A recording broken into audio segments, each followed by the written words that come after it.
नमस्कार। प्रांजल ज्ञान गंगा में आप सभी का स्वागत है। हम संक्षिप्त महाभारत पढ़ रहे हैं जिसमें कि स्त्री पर्व चल रहा है। पहली कथा में हमने शोकाकुल धृतराष्ट्र को संजय और विदुर का समझाने की कथा को पढ़ा था। आज हम विदुर जी का महाराज धृतराष्ट्र के प्रति संसार के स्वरूप, उसकी भयंकरता और उससे छूटने के उपाय का वर्णन की कथा को पढ़ेंगे। राजा धृतराष्ट्र ने कहा, परम बुद्धिमान विदुर जी, तुम्हारे संभाषण को सुनकर मेरा शोक नष्ट हो गया है। अभी मैं तुम्हारी सारगर्भित बातें और भी सुनना चाहता हूँ। विदुर जी बोले, महाराज, विचार करने पर यह सारा जगत अनित्य ही जान पड़ता है। यह केले के खंभे के समान सारहीन है, इसमें सार कुछ भी नहीं है। मनुष्य जैसे नए या पुराने वस्त्र को उतार कर दूसरा वस्त्र पहन लेता है, उसी प्रकार वह नए नए शरीर भी धारण करता रहता है। जीव अपने पूर्व कर्मों के अनुसार जन्म लेते हैं, फिर नष्ट भी हो जाते हैं। इस प्रकार जब लोक का स्वरूप स्वभाव से ही आगामा पाई आने जाने वाला है, तो आप किस लिए शोक करते हैं। इस संसार में जो लोग बुद्धिमान, सत्वगुण से युक्त, सबका हित चाहने वाले और प्राणियों के समागम को कर्मानुसार जानने वाले हैं, वे ही परम गति प्राप्त करते हैं। राजा धृतराष्ट्र ने पूछा, विदुर जी, संसार का स्वरूप बड़ा गहन है, अतः मैं यह सुनना चाहता हूँ कि इसे किस प्रकार जाना जा सकता है, जो तुम इसी का वर्णन करो। विदुर जी बोले, महाराज, जब गर्भाशय में वीर्य और रज का संयोग होता है, तभी से जीवों की क्रियाएं दिखने लगती हैं।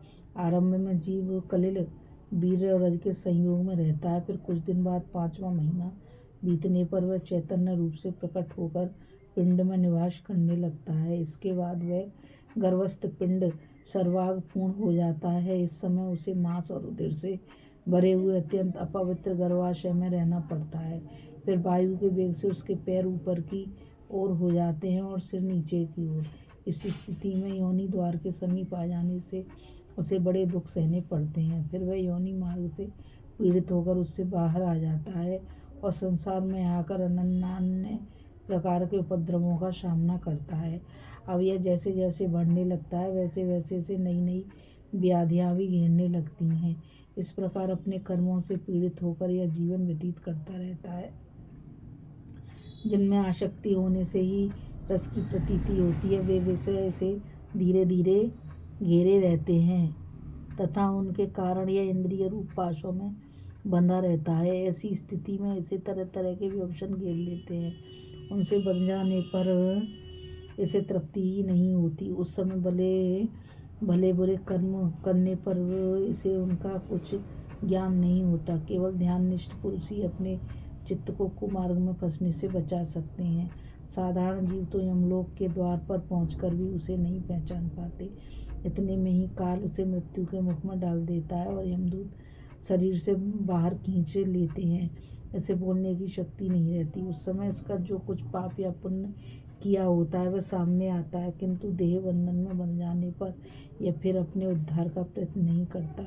हाय, लोभ के पंजे में फंसकर सारा संसार स्वयं ही ठगा जा रहा है। यह लोभ, क्रोध और भय में पागल होकर अपनी सुध ही नहीं लेता।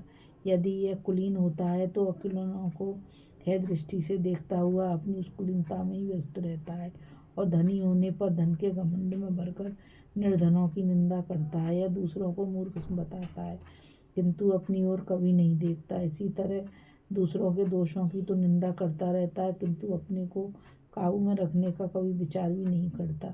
जब बुद्धिमान और मूर्ख, धनी और निर्धन, कुलीन और अकुलीन तथा प्रतिष्ठित और अप्रतिष्ठित अभी शमशान भूमि में जाकर बस्ती अवस्था में पड़ते हैं, तब किसी भी व्यक्ति को उनमें कोई ऐसा अंतर दिखाई नहीं देता जिससे वे उनके कुल या रूप की विशेषता का पता ला सकें। जब मरने के पश्चात सभी जीव समान भाव से पृथ्वी की गोद में सोते हैं, तो मूर्ख एक दूसरे को धोखा क्यों देते हैं। इस नासवान लोक में जो पुरुष इस वेदोक्त उपदेश को साक्षात या किसी के द्वारा सुनकर जन्म से ही धर्म का आचरण करता है, वह अवश्य परम गति प्राप्त कर लेता है। राजा धृतराष्ट्र ने कहा, विदुर, धर्म के इस मूल रहस्य का ज्ञान बुद्धि से ही हो सकता है, था तुम मेरे आगे विस्तार पूर्वक इस बुद्धि मार्ग को कहो। विदुर जी कहने लगे, राजन, भगवान स्वयंभू को नमस्कार करके मैं इस संसार रूप ज्ञान बन के उस स्वरूप का वर्णन करता हूँ जिसका निरूपण महर्षियों ने किया है। एक ब्राह्मण किसी विशाल वन में जा रहा था। वह दुर्गम स्थान में जा पहुंचा। उसे सिंह, व्याघ्र, हाथी और रीछ आदि भयंकर जंतुओं से भरा देखकर उसका हृदय बहुत घबरा उठा। उसे रोमांच हुआ और मन में बड़ी उथल पुथल होने लगी। उस वन में इधर उधर दौड़कर उसने बहुत ढूंढा कि कोई सुरक्षित स्थान मिल जाए, परंतु वह ना तो वन से निकलकर दूरी जा सका और ना उन जंगली जीवों से ही त्राण ही पा सका। इतने में ही उसने देखा कि वह भीषण वन और सब ओर जाल से घिरा हुआ है। एक अत्यंत भयानक स्त्री ने उसे अपनी भुजाओं से घेर लिया है तथा पर्वत के समान ऊंचे ऊंचे सिर वाले नाग भी उसे सब ओर से घेरे हुए हैं। उस वन के बीच में झाड़ झखाड़ों से भरा हुआ एक गहरा कुआं था। वह ब्राह्मण इधर उधर भटकता उसी में गिर गया, किंतु लता जाल में फंसकर वह ऊपर को पैर और नीचे को सिर किए बीच में ही लटक गया। इतने में ही कुएं के भीतर उसे एक बड़ा भारी सर्प दिखाई दिया और उसकी ओर उसके किनारे पर एक विशालकाय हाथी दिखा। उसके शरीर का रंग सफ़ेद और काला था। उसके 6 मुख और 12 पैर थे। वह धीरे धीरे उस कुएं की ओर आ रहा था। कुएं के किनारे पर जो वृक्ष था उसकी शाखाओं पर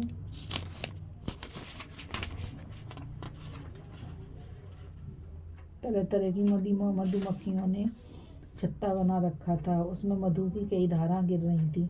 मधु तो स्वभाव से ही सब लोगों को प्रिय है, अतः वह कुएं में लटका हुआ पुरुष इन मधु की धाराओं को ही पीता रहा। इस संकट के समय भी उन्हें पीते पीते उसकी तृष्णा शांत नहीं हुई और न उसे अपने ऐसे जीवन के प्रति वैराग्य ही हुआ। जिस वृक्ष के सहारे वह लटका हुआ था उसे रात दिन काले और सफ़ेद चूहे काट रहे थे। इस स्थिति में उसे कई प्रकार के भयों ने घेर रखा था। वन की सीमा के पास हिंसक जंतुओं से और अत्यंत उग्र रूपा स्त्री से भय था। कुएं के नीचे नाग से और ऊपर हाथी से आशंका थी। 5वां भय चूहों के काट देने पर वृक्ष से गिरने का था और 6ठा भय मधु के लोभ के कारण मधुमक्खियों से भी था।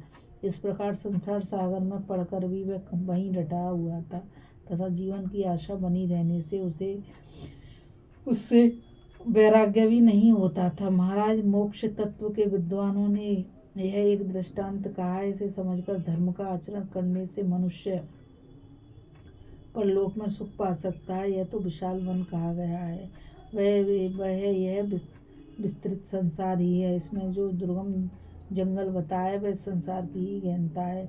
इसमें जो बड़े बड़े हिस्त्र जीव बताए गए हैं वे तरह तरह की व्याधियाँ तथा उसकी सीमा पर जो बड़े डील डोल वाली स्त्री है वह वृद्धावस्था है जो मनुष्य के रूप रंग को बिगाड़ देती है।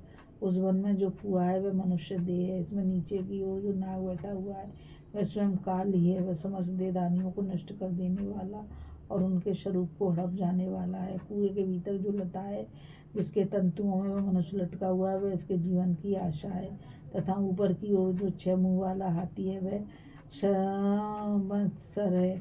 6 ऋतुएं उसके मुख हैं तथा 12 महीने पैर हैं। उस वृक्ष की जो चूहे काट रहे हैं उन्हें रात दिन कहा गया है तथा मनुष्य की जो तरह तरह की कामनाएं वो मधुमक्खियाँ हैं। मधुमक्खियों की छत्त से जो मधु की धारा बह रही है उन्हें भोगों से प्राप्त होने वाले रस समझो, जिनमें कि अधिकांश मनुष्य डूबे रहते हैं। मनुष्य लोग संसार चक्र की गति को ऐसा ही समझते हैं, तभी वे वैराग्य रूपी तलवार से इसके पाशों को काटते हैं। धृतराष्ट्र ने कहा, विदुर, तुम बड़े तत्वदर्शी हो, तुमने मुझे बड़ा सुंदर आख्यान सुनाया है। तुम्हारे अमृत वचनों को सुनकर मुझे बड़ा हर्ष होता है।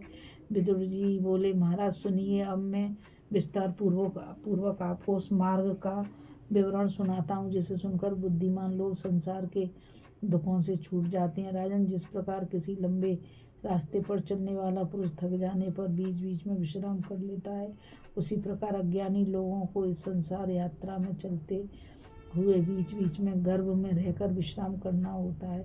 इस संसार से मुक्त तो विवेकी पुरुष ही होते हैं। अतः शास्त्रों ने गर्भवास